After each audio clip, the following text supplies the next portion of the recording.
السلام علیکم ورحمۃ اللہ وبرکاتہ۔ فرحت ہاشمی بول رہی ہوں، کیا حال ہے سب کا؟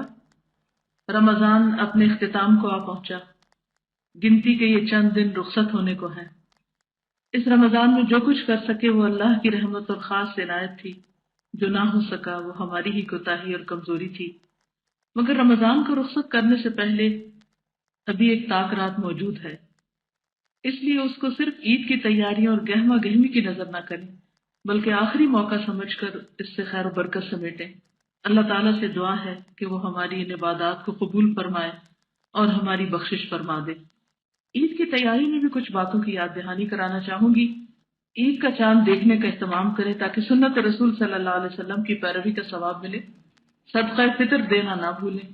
صدقہ فطر نماز عید سے پہلے خود، بچے، گھر کے ملازمین اور گھر آئے ہوئے مہمانوں کی طرف سے بھی دینا ہوگا۔ عید الفطر کا دن خوشی اور مسرت کا دن ہے۔ اس دن روزہ رکھنا منع ہے۔ یہ دن کھانے پینے، انجوائے کرنے، اللہ کی بڑائی بیان کرنے کا ہے۔ عید کے دن مسواک کرنا، غسل کرنا، بہترین لباس پہننا، خوشبو لگانا سنت ہے، لیکن خواتین تیز پھیلنے والی خوشبو نہ لگائیں۔ نماز عید کے جانے سے پہلے میٹھی چیز کھانا، خصوصاً کھجور وغیرہ کھانا مسنون ہے۔ خود بھی کھائیں، بچوں کو بھی کھلائیں۔ عید کی نماز کے لیے جاتے ہوئے تکبیرات پڑھتے جائیں۔ اللہ اکبر کبیرہ والحمد للہ کثیرہ وسبحان اللہ بکرۃ واصیلا۔ اللہ سب سے بڑا ہے، بہت ہی بڑا، اور سب تعریف اللہ کے لیے ہے، بہت زیادہ، اور اللہ کی پاکی بیان کرتی ہوں صبح اور شام۔ عید کی 2 رکعتوں سے پہلے اور بعد میں کوئی نفل نہیں۔ اگر جلد عیدگاہ پہنچ جائیں تو تکبیرات اور ذکر اذکار میں مشغول رہیں۔ آج کا دن تھوڑا سا جائزہ لینے کا دن ہے۔ قرآن مجید بھی مکمل ہو رہا ہے، رمضان بھی اپنے آخری عشرے میں ہے اور اختتام کی طرف ہم سب جا رہے ہیں۔ تو ایسے میں ہم سب کو اپنا محاسبہ کرنا چاہیے، اپنا جائزہ لینا چاہیے کہ ہم کہاں کھڑے ہیں۔ کیا یہ رمضان ہمارے اندر تبدیلی لانے کا ذریعہ بنا ہے؟ اس کا جواب ہمیں کسی انسان کو نہیں دینا، یعنی آپ نے مجھے نہیں دینا کہ ہاں میرے اندر کوئی چینج آیا ہے یا نہیں آیا، کیونکہ آئی ایم نتھنگ۔ میں آپ کو کیا دے سکتی ہوں سوائے ایک شاباش کے، اور اس کی بھی کیا ویلیو ہے؟ تو آپ اپنے آپ کا محاسبہ خود کریں اور خود کو خود نمبر دیں کہ آپ میں کون سی اچھی عادات اس رمضان میں پیدا ہوئی ہیں اور کن چیزوں کو چھوڑنے میں آپ کامیاب ہوئے ہیں، اور کون سی چیزیں ایسی ہیں جن کو آپ ابھی تک بھی نہیں چھوڑ سکیں اور ان کے لیے آپ کیا اسٹرگل کر رہے ہیں۔ کیونکہ کسی بھی کام کے کرنے کے بعد خود کو ایویلیویٹ کرنا بہت ضروری ہوتا ہے کہ ہم نے جو محنت کی، جو کوشش کی، وہ کس حد تک کامیاب رہی، اس کا کتنا فائدہ ہوا۔ تو 2 طرح سے یہ ایویلیویشن کریں گے۔ ایک، آپ یہ دیکھیں گے کہ حقوق اللہ میں کیا بہتری آئی ہے، دوسرے حقوق العباد آپ کے کتنے اچھے ہوئے۔ نمبر 1، کوئی روزہ بغیر عذر یا بیماری کے تو نہیں چھوڑا۔ فرض نمازوں کو وقت کی پابندی کے ساتھ ادا کیا۔ یہ چند ایک کوسچنز ہیں، مزید آپ خود بھی بنا سکتے ہیں۔ قیام اللیل اور تراویح کا اہتمام کیا۔ تلاوت قرآن پاک اور اس کے معنی میں غور و فکر کیا۔ کیا ہر حال میں اللہ تعالیٰ کا ذکر کیا، یعنی کیا آپ کا ذکر رمضان سے پہلے کی نسبت زیادہ بہتر ہوا ہے، یا کم از کم اس کی ضرورت اور اہمیت کا احساس آپ کے دل میں اجاگر ہوا ہے؟ اور کیا آپ یہ سمجھتے ہیں کہ آئندہ زندگی میں آپ انشاءاللہ والذاکرین اللہ کثیرا والذاکرات میں شمار ہوں گے؟ عام اوقات کے علاوہ خصوصیت سے قبولیت کے اوقات میں کیا دعائیں مانگی گئیں، یعنی کیا عام دنوں کی نسبت رمضان میں آپ نے دعائیں زیادہ مانگی یا نہیں؟ آخری عشرے کی طاق راتوں میں خصوصی عبادات کا اہتمام کیا۔ اللہ کی رضا کی خاطر اپنا مال اللہ کے بندوں اور نیکی کے کاموں میں خوشی سے خرچ کیا۔ زیادہ سے زیادہ وقت اللہ کی عبادت میں گزرا۔ یہ ہیں چند سوال حقوق اللہ سے متعلق اور حقوق العباد سے متعلق۔ کیا میں نے اپنے والدین، بہن بھائیوں اور دیگر رشتہ داروں کے ساتھ صلہ رحمی کی؟ اور صلہ رحمی کا مطلب ہوتا ہے ان پر مال خرچ کرنا، ان کی ضروریات پوری کرنا، ان کے دکھ درد میں شریک ہونا۔ اپنے گھر والوں کے آرام کا خیال رکھا۔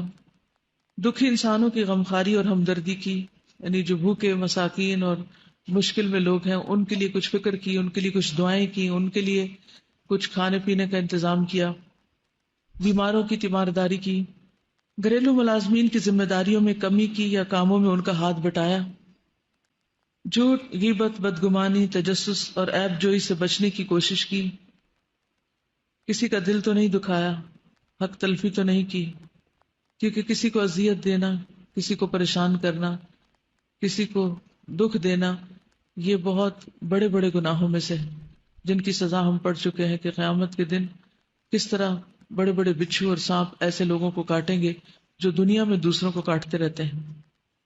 مشکلات اور مصائب پر صبر و تحمل سے کام لیا، یعنی اگر کسی نے آپ کو تنگ کیا تو آپ نے اس پر جوابی ری ایکشن ویسا نہیں کیا جیسے اس نے آپ کے ساتھ زیادتی کی یا بد اخلاقی برتی، اور آپ نے یہ پڑھا کہ انما اشکو بثی و حزنی الی اللہ، سلام میں پہل کرنا شروع کیا، کیا ہر ایک کو مسکرا کر ملتی ہوں، اور سب سے آخر میں یہ کہ رمضان کا مقصد تقوی کا حصول، کیا اس میں کامیابی ہوئی، یعنی میرے اندر اللہ کا ڈر کتنا پیدا ہوا۔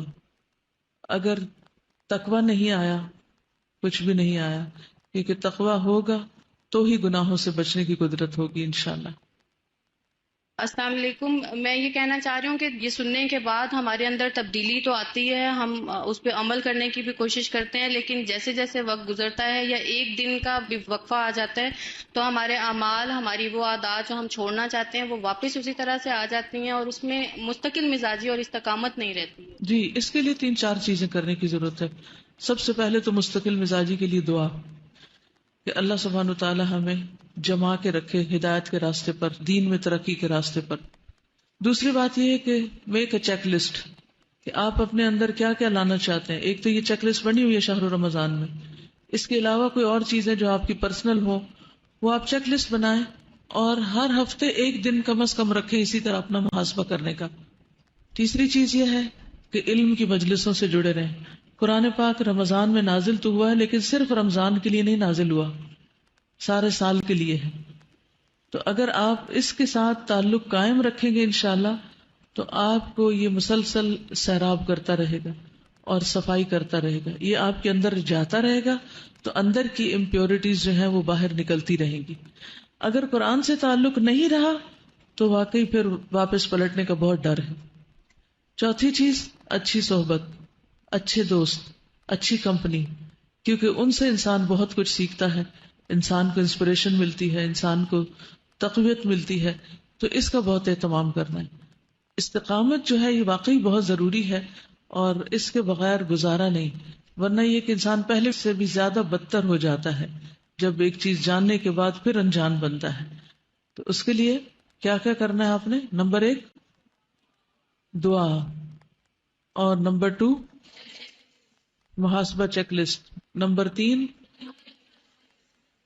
علم کی مجلسوں سے کنیکشن، رابطہ برقرار رکھنا، ہر قیمت پر، ہر قیمت پر کچھ بھی اس کو اپنی زندگی میں ایسے ہی شامل کر لیں جیسے کھانا پینا شامل کیا ہوا آپ نے، یا کوئی اور آپ کی زندگی میں اہم ترین چیز ہے کہ اس کے بغیر آپ کو گزارا نہیں، کیونکہ اس کا تعلق ہماری آخرت سے ہے، اور بہت ضروری ہے کہ ہماری آخرت سنورے۔ چوتھی چیز، اچھی صحبت، اچھے دوست، آپ بھول جائیں تو وہ آپ کو یاد دہانی کرائیں، اور جب آپ غلط کرنے لگے تو آپ کو روک بھی سکیں، آپ کے ساتھ اتنی فرینکنس ہو کہ وہ آپ کو بتا سکیں کہ یہ صحیح ہے اور یہ نہیں، اور آپ ان کی بات سن کے مائنڈ بھی نہ کرتے ہیں۔ تو یہ سب چیزیں انشاءاللہ آپ کے لیے استقامت کا ذریعہ بنے گی۔ جی استاذہ، اب جو ہم نے پڑھا تھا چند دن پہلے کہ اللہ تعالیٰ کو قرض حسنہ دینے سے اللہ تعالیٰ ایک تو اس کا ڈبل اجر دیتے ہیں، بڑھا کر دیتے ہیں، دگنا دیتے ہیں، اور دوسرا چیز ہم نے پڑھی تھی کہ اللہ تعالیٰ احسان کے بدلے احسان اس دنیا میں بھی ہمیں دیتے ہیں۔ تو اس سے متعلق میں اپنا ایک تجربہ شیئر کرنا چاہوں گی کہ یکم رمضان سے میں نے ایک عادت اپنے لیے سیٹ کی تھی کہ اللہ تعالیٰ کو رات کے کسی ایک مخصوص حصے میں قرض حسنہ دینا ہے، اور چاہے تھوڑا ہی سی لیکن روز دینا ہے اور خفیہ دینا ہے۔ تو اس پہ الحمدللہ عمل ہوتا رہا۔ تو اس طرح ہوا کہ چند دن پہلے قرآن کی ایک آیت تھی کہ اپنے گھر والوں پہ خرچ کرنا چاہیے، تو اس پہ عمل کرنے کے لیے میں نے کچھ گفٹس لیے، تو میرے پاس پیسے ختم ہو گئے، اور پھر میں نے عصر کی نماز میں اسی دن دعا کی، میں نے کہا اللہ تعالیٰ آپ سے پکارتی ہوں اور آپ ہی سے مانگ رہی ہوں، کسی اور سے نہیں مانگ رہی۔ اور پھر رات کو تہجد میں تھوڑی سی دعا مانگی، اتنی زیادہ نہیں مانگی لیکن تھوڑی سی مانگی، اور پھر میرے ذہن میں ایسے ہی خیال آیا کہ میری الماری میں ایک پاؤچ پڑا ہوا ہے، ایسے ہی چیک کر لوں شاید کہیں اس میں کچھ پیسے ہوں۔ اور جب اصل میں نے دعا مانگی تھی تو میں نے اللہ تعالیٰ سے کہا اللہ تعالیٰ 300 روپے کی ضرورت ہے، لیکن اگر 500 کا نوٹ ہو گیا تو زیادہ اچھی بات ہوگی۔ اور اگر آپ چاہیں تو اس سے زیادہ دے سکتے ہیں، لیکن اتنا زور نہیں دیا، لیکن ایسے ہی خیال آیا. اور پھر رات کو مجھے پاؤچ چیک کرنا یاد نہیں رہا، اور صبح پھر سحری کے بعد جب میں نے کھولا تو یقین سے آ رہا ہے کہ 1500 روپیہ پڑا ہوا تھا. اور میں نے سوچا کہ 500 کا خیال گزرا تھا اور اللہ نے ڈبل ٹرپل دے دیا. اور جب پھر وہ ہم نے پڑھا تھا کہ اللہ تعالیٰ احسان کے بدلے احسان اس دنیا میں بھی دیتے ہیں، تو مجھے فوراً سے وہ یاد ہے اور اللہ تعالیٰ پہ بہت پیار آ رہا تھا. تو اس لیے ہمیں قرض حسنہ کی عادت اپنانی چاہیے. اللہ تعالیٰ سے اسپیسیفک فگرز میں بھی مانگنا چاہیے، کوئی حرج نہیں، کیونکہ جتنا ہم اس سے مانگیں گے اتنا خوش ہوگا، اور جتنا ہم بندوں سے مانگیں گے اتنا بندے ناراض